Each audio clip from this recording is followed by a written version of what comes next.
There's the big hoop house right there.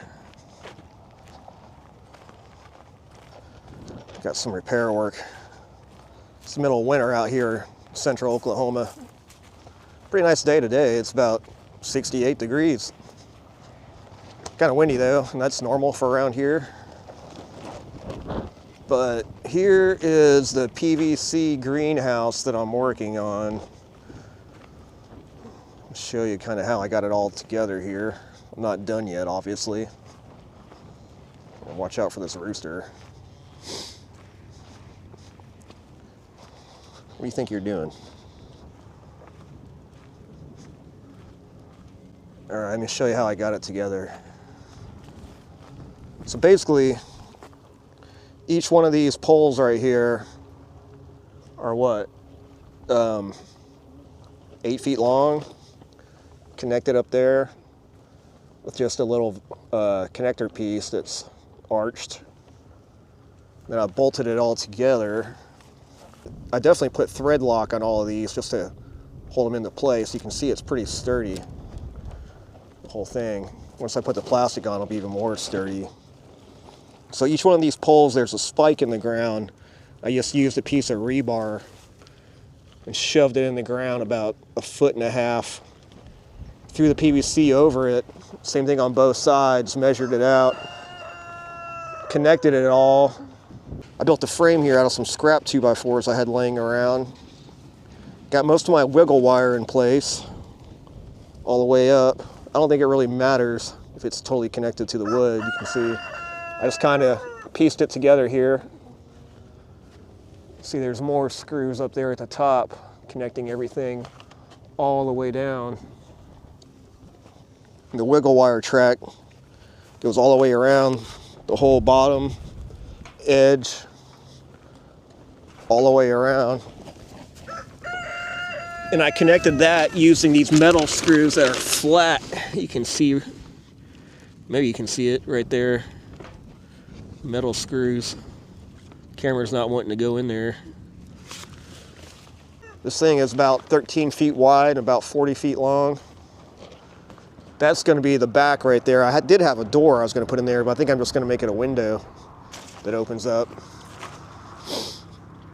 And one of the keys to making this whole thing sturdy are these connection bars right here.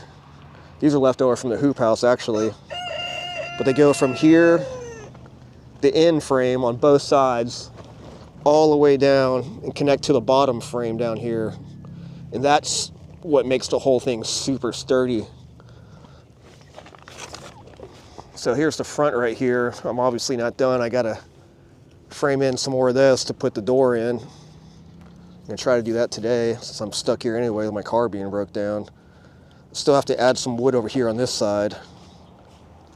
But overall, you can see how it's going together. I kind of just put some connections on right here, screwed them on to hold it down tight. Same thing up there. You can see it's basically 3 or 4, yeah, 4 on each side. This rooster is trying to attack me right here. Get out of here. Get. Get. Get. He's notorious for attacking people. So you can see the whole thing right here, what it's going to look like eventually once I put the plastic on there.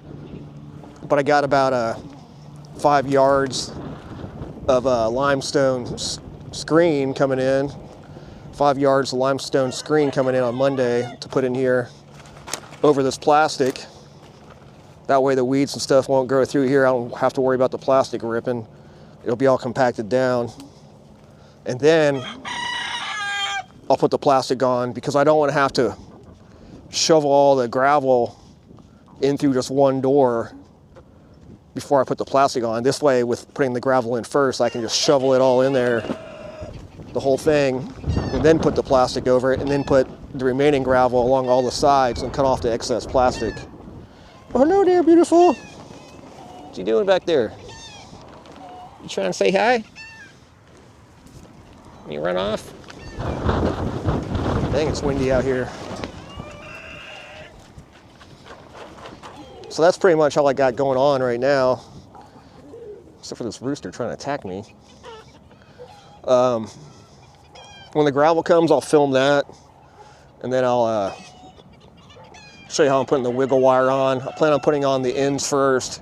That way it'll overlap on both ends, and I can put the plastic on the top over both of them to hold it down better. That's what we did on this big hoop house over here. But unfortunately, the wind blew that top off.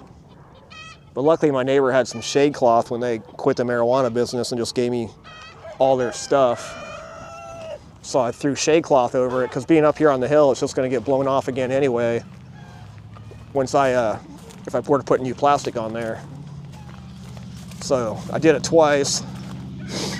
Got an insurance check 2 times from it. But putting the plastic on that thing is a bitch. On the top especially. But I'm avoiding that problem by just putting shade cloth on there, because really the thing's too damn tall anyway, and being in Oklahoma with all the hailstorms and tornadoes and wind, it's just not worth putting it on there. I think the stuff will grow better in here anyway. There's really no need for it to be that damn high. Let's go in here and check it out anyway. This is a Zimmerman high tunnel. The sides do go up and down. I need to readjust this shade cloth right here. The wind kind of blew it back. But that's all right. The plan is to just get a whole bunch of nursery style plants in here and open it up to the public. Let people come here and shop instead of me having to go to the farmer market and bring everything down there. I'd rather have people just come here. I got this through a USDA grant. So I only had to pay about $3,500, which is about half. Putting it up was a real bitch because they have deadlines and you got to do all this stuff to get it inspected. And they tell you that you can only plant in the ground for 5 years and then it's yours. But honestly, I've never seen that inspector guy again. I don't expect him to come back. They don't give a shit. But growing in the ground's a real bitch in here because the weeds just, I've managed it, tilled it up, and they just keep coming back. So now I'm just gonna put down plastic. There's some garlic growing right there. You can kind of see it. I'm just gonna put down plastic rows and build a whole bunch of tables in here and try to get some wholesale plants to sell, along with propagating stuff myself and growing what I can myself, and then have people come out here and buy stuff. Make it kind of like a working farm. But I guess we'll see how that works out. That's pretty much all I got for now. I'm going to show you around some more of the property if you get a chance. Oh, and I'm definitely putting a pond in here, that corner right there. I think I'm going to landscape it out a little bit, maybe put a few raised beds or something. Maybe let some vines just grow up there naturally. It's growing in the ground here. It's so hard to grow stuff in Oklahoma. It's just the heat and the wind and the drought and the rain and the tornadoes and animals and weeds. It's just been a real mess. Eventually I'd like to get this thing hard-sided in and then just maybe leave the top off and put the shade cloth on like this, which wasn't really too hard to do. I put the shade cloth on by myself. But those hard side panels aren't cheap, and there's a lot of them that I need. Maybe I'll just get some glass windows or some doors or something. But that's just an overview of what I got going on around here. Hopefully I can bring you some more updates in the future. So just stay tuned. I'll still be doing like how-to videos on fixing stuff and farm life and what not to do and what works and what doesn't. And then whatever else pops up. And there's all kinds of stuff going on out here. Everything. It's always something breaking, something getting blown away, or chickens getting eaten by hawks, which hasn't happened in a while, luckily. But I'll keep you informed. See ya.